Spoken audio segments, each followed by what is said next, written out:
Hello friends, आज का topic है कैंडलस्टिक्स बेसिक्स। कैंडलस्टिक चार्टिंग एकदम लेटेस्ट चार्टिंग टेक्निक है।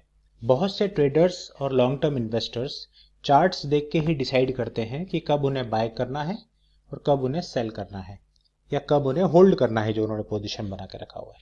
तो कैंडलस्टिक्स अगर आप समझ लिए तो आपको बहुत ज़्यादा फायदा होता है ओवरऑल पर्सपेक्टिव में मार्केट के। तो आइए देखते हैं कैंडलस्टिक्स है क्या।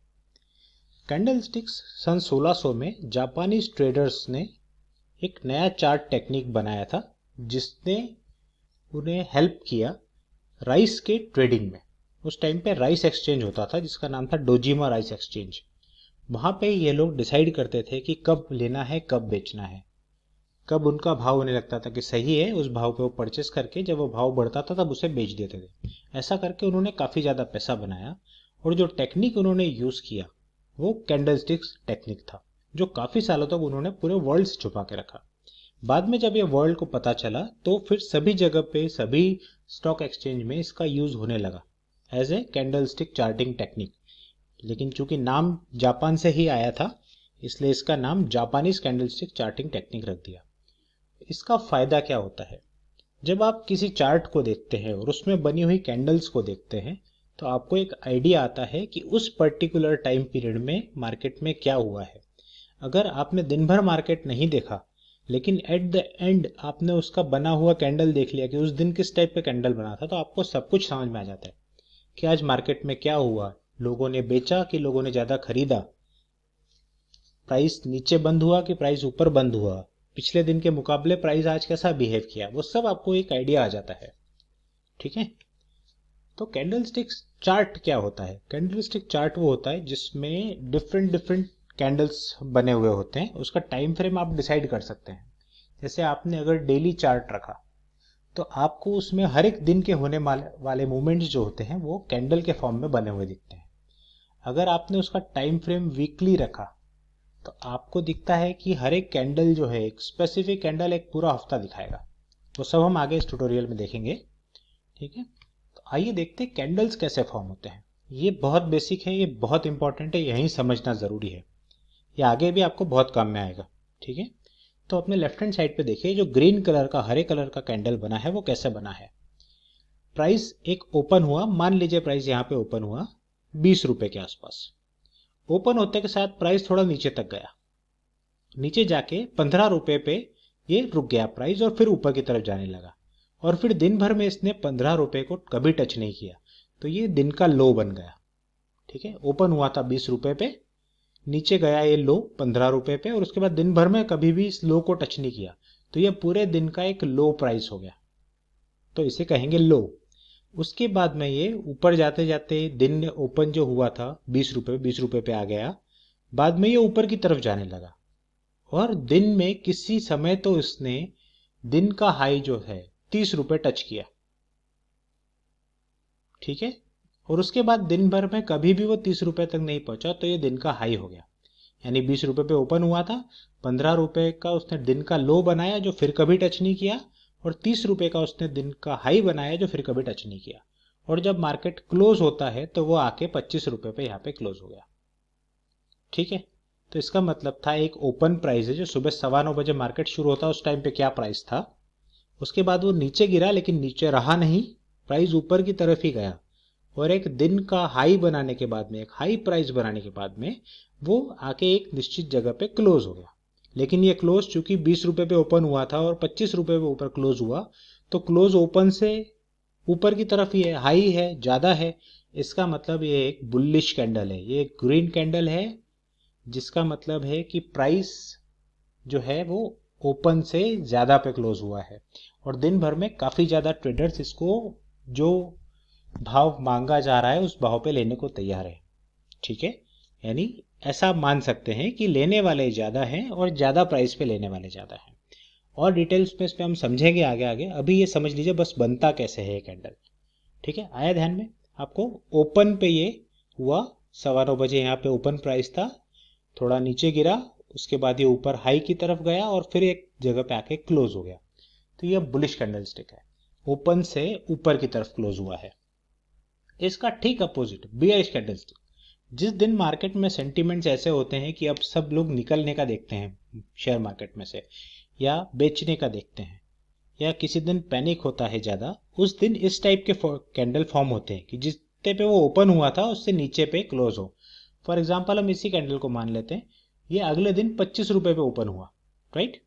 ओपन होने के बाद में थोड़ा ऊपर की तरफ गया इसका प्राइस, हाई उसने बनाया 30 रुपये का, लेकिन वहाँ पे टिक नहीं पाया। वहाँ से बहुत से लोगों ने इसे बेचना चालू कर दिया और फिर ये नीचे गिरने लग गया।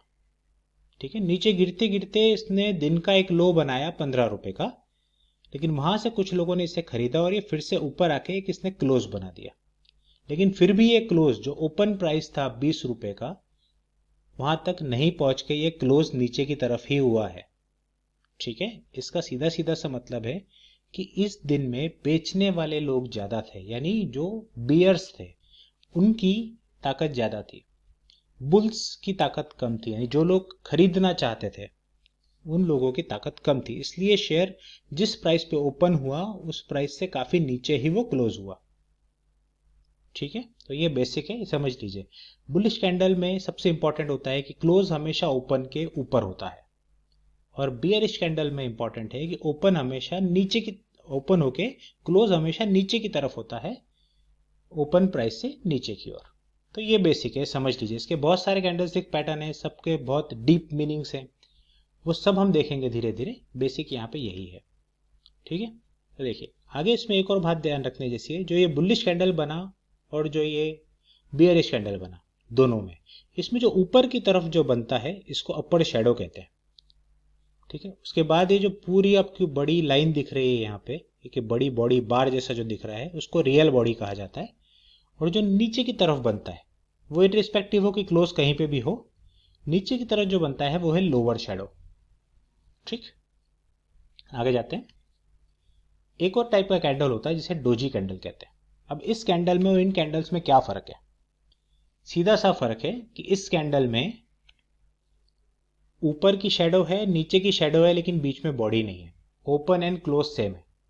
फॉर एग्जाम्पल मान लीजिए ओपन हुआ 20 रुपए पे, ऊपर गया 25 रुपए तक, नीचे आया 15 रुपए तक, लेकिन फिर से आके क्लोज हो गया 20 रुपए पे। यानी ओपन भी 20 पे हुआ, क्लोज भी 20 पे हुआ।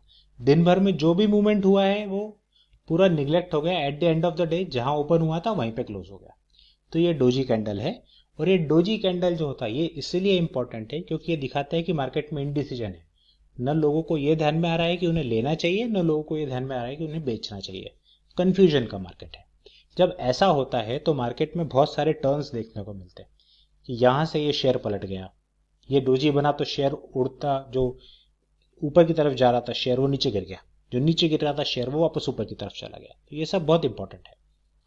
तो आइए इसको अलग अलग इसमें हम देख लेते हैं। डोजी कैंडल बनने के बाद में कैसा होता है और बाकी कैंडल्स को किस तरीके से देखना चाहिए। तो हमने अलग अलग टाइम फ्रेम का बात किया था। सबसे पहले हम एक डेली चार्ट देखते हैं। ये एसबीआई कार्ड का डेली चार्ट है। अब डेली चार्ट में क्या दिखेगा आपको, ये देखिए, ये जो कैंडल है सबसे पहले 30 जून का एक कैंडल है, तो ये रेड कैंडल है। इसका मतलब ओपन हुआ था, उसके बाद वो नीचे की तरफ क्लोज हुआ। ठीक है, अपर शेडो एंड लोअर शेडो। अगले दिन 1 जुलाई को एक बुलिश कैंडल बना। बुलिश कैंडल किस तरीके से बना, ओपन हुआ, थोड़ा नीचे आया, लेकिन बाद में ये ऊपर की तरफ ही गया और ऊपर जाके ये क्लोज हुआ, यानी एक बुलिश कैंडल बन गया। ठीक, थर्ड डे पे ओपन तो हुआ, लेकिन ना वो ऊपर जाके क्लोज हुआ ना नीचे जाके क्लोज हुआ, सीधे ओपन प्राइस पे जाके क्लोज हुआ, और यहाँ पे ये डोजी बन गया। तो जो तीनों हमने देखे थे वो आपको दिख गए, तीनों एक के बाद एक दिन पे। ये 30 जून का कैंडल है, ये 1 जुलाई का कैंडल है, और 2 जुलाई का कैंडल है। ये क्यों ऐसा दिख रहा है, क्योंकि आपने सेटिंग में, जो मैंने पिछले वीडियो में बताया था, आपने सेटिंग में उसे डेली पे रखा हुआ है। ठीक है, आइए एक और चार्ट देखते हैं। अगर आप इसे डेली की जगह वीकली देखें तो कैसा दिखेगा। ये देखिए, ये अडानी ग्रीन का वीकली चार्ट है। यहाँ देखिए ऊपर वीकली लिखा हुआ है। अब इसमें एक कैंडल दिखाता है एक वीक के बारे में। तो ये जो फर्स्ट कैंडल जो बना है वो वीक 1 to 7 जून का पूरा कैंडल बना है, यानी पूरे वीक में कुछ भी हुआ हो, at the end of the day जो ओपन प्राइस है वो 1 जून को जो ओपन प्राइस था वो है, और जो क्लोजिंग प्राइस है वो 7 जून को जो क्लोजिंग प्राइस था वो है। पूरे दिन भर, पूरे हफ्ते भर में वो ऊपर नीचे भी जा सकता है, लेकिन ये जो क्लोजिंग एंड ओपनिंग प्राइस है वो वीकली का यहाँ पे दिखेगा। उसके अगले वीक वाला अगला कैंडल बनेगा। 8 to 15 जून वाला कैंडल ये बना। यहाँ पे भी एक ओपन प्राइस था, थोड़ा सा वो नीचे आया होगा वीक में कभी तो भी, और उसके बाद वो ऊपर ही गया और वीक खत्म होते तक वो ऊपर की तरफ ही बंद हुआ, यानी ये बुलिश क्लोज हुआ इसका। इसका तीसरा कैंडल देखिए, तीसरा कैंडल भी देखिए कितना स्ट्रॉन्ग कैंडल बना है। उस वीक में भी ऐसा ही हुआ कि शेयर ओपन हुआ, थोड़ा सा नीचे जरूर गिरा, लेकिन उसके बाद वो सीधे ऊपर टॉप पे जाके क्लोज हुआ। और यहाँ पे ऊपर का कोई आपको शेडो भी नहीं दिखता है, इसका मतलब कि जो हाई है और क्लोजिंग प्राइस है वो एक ही है, यानी ये 420 रुपये जो यहाँ पे दिख रहा है उसका वो वीकली हाई गया और वहीं पे क्लोज हुआ। ठीक है, तो ये वीकली है। वीकली के बाद मंथली भी होता है। यहाँ ये देखिए, इसी अडानी ग्रीन का हमने मंथली शेयर देखा, यहाँ पे ऊपर लिखा हो मंथली चार्ट, सेटिंग में आप उसको कर सकते हो जो हमने पिछले वीडियो में बताया था। यहाँ पे एक कैंडल एक महीने का दिखाता है पूरा, यानी 1 अप्रैल से लेकर 30 अप्रैल तक क्या हुआ तो वो यहाँ पे दिखता है। ठीक है, ये देखिए जैसे ये कैंडल है तो ये ओपन यहाँ पे हुआ और क्लोज यहाँ पे हुआ, पूरे मंथ वो ऊपर की तरफ गया। बीच में कभी 1-2 दिन वो नीचे आया होगा या 6-7 दिन नीचे आया होगा, लेकिन बाकी मेजोरिटी ऑफ दिन जब वो ऊपर की तरफ जाता है तो वो क्लोज जो है वो ओपन से ऊपर ही होता है। ऐसा ही ये मंथ ऑफ मई का कैंडल बना है और ये जून का कैंडल बना है। ठीक है, लेकिन जून के कैंडल में देखिए क्या हुआ, ओपन तो हुआ, काफी बड़ा उसने हाई बनाया 480 का, लेकिन जब वो आके क्लोज हुआ तो 360 पे क्लोज हुआ। ठीक है, तो इस तरीके से कैंडल स्टिक्स को पढ़ते हैं कि क्या हो रहा है मार्केट में, उस महीने में क्या हुआ। यहाँ देखिए ये वीकली दिखा रहा है, उस वीक में क्या हुआ। यहाँ देखिए दिखा रहा है डेली, उस दिन में क्या हुआ। ये सब जानना बहुत जरूरी है। तो जब आप ये सब समझ लेते हैं तो धीरे धीरे कैंडल स्टिक्स में आपका मास्टरी होने लगता है। कैंडल स्टिक्स आपको साइकोलॉजी ऑफ ट्रेडर्स जानने में हेल्प करते हैं कि उनका साइकोलॉजी क्या था, वो अगर बेच रहे हैं तो क्यों बेच रहे हैं और किस तरीके से बेच रहे हैं। अगर बहुत बड़ा रेड कैंडल बन गया मतलब उस दिन पैनिक क्रिएट हुआ, कुछ तो ऐसा न्यूज आया होगा, कुछ ऐसा खराब न्यूज होगा जिसकी वजह से लोगों ने इतना बेचना उसे चालू कर दिया है। तो वो आपको एक ध्यान रहता है। किसी दिन बहुत बड़ा कैंडल बना तो आपको ध्यान में आता है कि कुछ तो न्यूज ऐसा हो सकता है कि जिसकी वजह से कैंडल इतना बड़ा बना है, लोग उसको ऊपर के भाव पे भी लेने को तैयार है, यानी कुछ तो अच्छा न्यूज है, कुछ भी हो सकता है वो। ठीक है, तो आपको अब यहाँ से सिर्फ यही स्टडी करने पे ध्यान देना है। आपको रोज, अगर आपको एक अच्छा चार्टिस्ट बनना है, एक अच्छा चार्ट रीडर बनना है, तो आपको रोज आधा घंटा देना पड़ेगा चार्ट रीडिंग के लिए। धीरे धीरे आपको इतना मास्टरी हो जाएगा कि आप सिर्फ देख के बता सकते हैं कि आज के दिन में, आज के हफ्ते में, आज के मंथ में क्या हुआ। ठीक है, तो कीप प्रैक्टिसिंग। आज की वीडियो में सिर्फ इतना ही, अगले वीडियो में हम देखेंगे और इसके बारे में डिटेल में। ठीक है, तो यहाँ ये देखिए, इन चार्ट्स को देख के आप प्रैक्टिस कर सकते हैं, रोज इस टाइप के चार्ट्स देखा कीजिए। राइट, तो आज की वीडियो में बस इतना ही, खत्म करते हैं आज का वीडियो। ओके।